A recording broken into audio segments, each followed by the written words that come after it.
In this unit, we're going to talk about ethics and dealer license suspensions. One of the most important bits of advice I can ever give you is just to operate your new business with the highest level of ethical standards. I'm sure you're probably aware of this, but ethics and integrity are such an incredibly important component of this business. It is imperative that you operate your new business with the highest level of ethical standards at all times. You have to follow every single state and federal guideline on every single transaction, period. If you don't strictly follow all the rules, you can get a dealer license suspended or even revoked. And hopefully this will never happen to you. But if you ever get a suspension, it can be really time consuming. It can be costly to pay for legal fees and representation and things like that to get your license back. So being completely honest with every one of your customers and following all the rules and guidelines is a win-win situation. In your first few years in business, you are going to maintain a positive selling experience with the customer, which is going to lead to more sales to that customer's friends, their coworkers, and their families. I believe you can have the same family that will come in multiple times and buy multiple vehicles from you over the years. So obviously a good working experience with them is imperative. And also the opposite is true, because a bad negative selling experience could lead to bad reviews as well. Customers can easily leave reviews of dealerships on Google, Facebook, X, and a lot of other social media sites. So a customer that's searching for a vehicle could say, for example, go to their favorite search engine and type in Las Cruces dealership or Albuquerque dealership or Santa Fe car lot. And a lot of times your dealership could be the one that pops up in the results, and they're going to be looking for the 5-star ratings because your customers can easily leave reviews on your experience with them. And, if they see that you've got like a lot of 1-star reviews, they're probably not going to come anywhere near your lot. But if they see the 4 and 5-star reviews, a lot of times they'll come to your lot prepared to buy immediately with a very minimal amount of negotiation.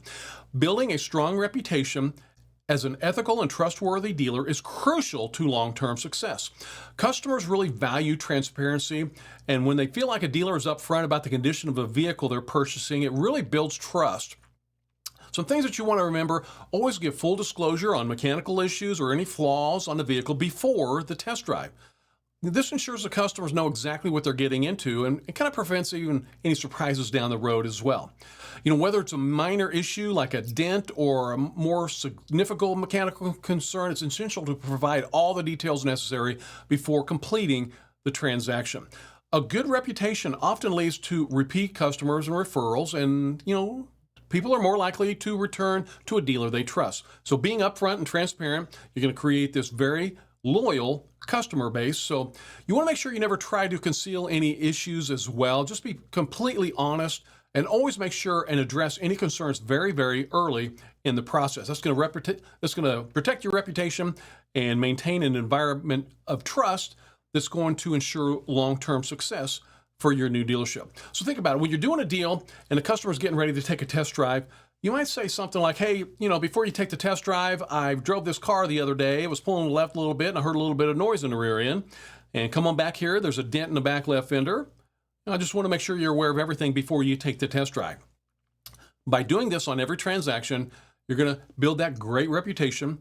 And believe it or not, studies have actually proven when a customer trusts a dealer, they will trust more of an investment with that dealer. So if you're brutally honest with that customer, that customer is more than likely going to trust a lot more of an investment for you. And at times, they will pay you more for your vehicles than they will that crooked dealer down the street that's lying to every single person that comes in the door, because I guarantee you their reputation will precede them. And, unethical dealers can never discard that dishonest reputation. So you want to make sure you are completely honest and give full disclosure on all of your vehicles. Remember, 100% compliance equals 100% profits.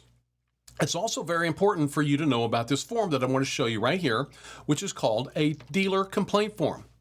As you can see, it is very, very easy for your customer to make an official complaint against you and your dealership. This is dealer complaint form MVD 10769, and there's a lot of categories that your customer can record here, such as failure to deliver the title, fraud. They can report you for forgery, odometer discrepancies. We're going to go in depth into odometer disclosure here in just a little while. Not disclosing salvage information. Maybe you didn't disclose that a vehicle had damage history or something like that. Titling mistakes, say for example, that could even do it. You always want to look up a VIN of a vehicle before you purchase that vehicle to resell. And I'm going to show you how to do a vehicle history report towards the very end of your dealer training course. So make sure and always pass that information along. One thing you want to never do is lie to a customer. Let's say they ask you if there's anything wrong with a vehicle, and you know in your head that that vehicle's transmission is slipping, and you say no, and they buy the vehicle. In that scenario, you lied to someone to get them to pay you, and that's gaining a commission by fraud. You cannot lie to anyone to get them to pay you. So always give full disclosure on all the mechanical conditions of that vehicle that you're aware of. If you weren't aware of a mechanical condition and you didn't disclose it, then obviously you didn't break any laws. But if you are aware of a mechanical condition that you didn't disclose, that would be against the law. Make sure, and they can even report you see right here for curbing your vehicle.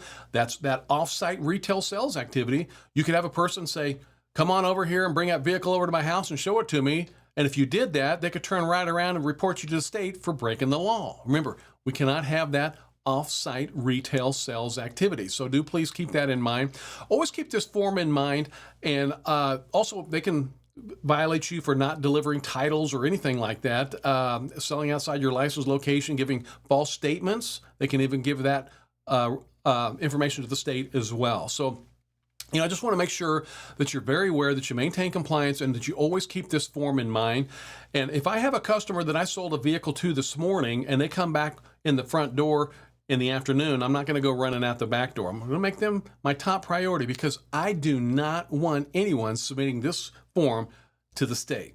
So, as long as you're following all the rules and guidelines, then the profits are yours. But we do have to follow every single rule, every guideline that we're talking about today.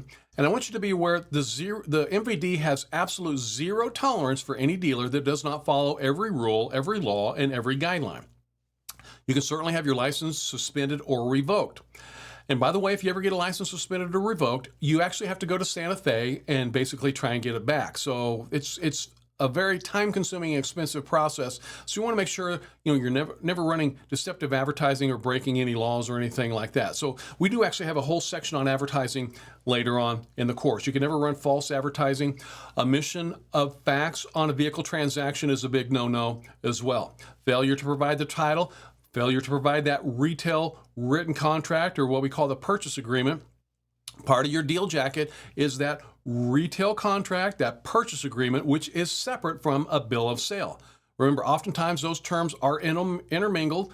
They are two very different forms, and we did cover those forms for you. So felony convictions are bad as well.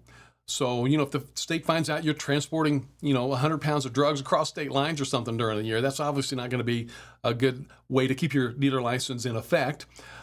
Failure to pay taxes. You have to pay your taxes no matter what. I want to share a quick story with you.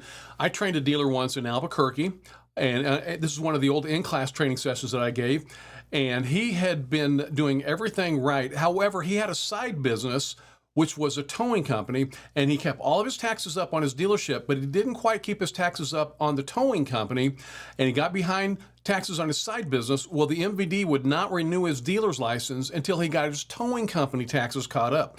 So you have to keep your taxes paid up. And then I had another dealer in Las Cruces that told me a story about he got behind on some of his federal taxes, and the state would not renew his dealership license until he got caught up on his federal taxes. So you have to stay up on your taxes. Please keep that in mind. False evidence of titling. You can never forge documents. You can never alter a certificate of title. So you want to make sure, I'm sure that you're not going to do that. Holding an altered plate is a felony. And, you want to make sure that you don't ever, extend an expiration date on an expired dealer plate or something like that. They do have what's called license suspension hearings, which do take place in Santa Fe, as I mentioned just a moment ago.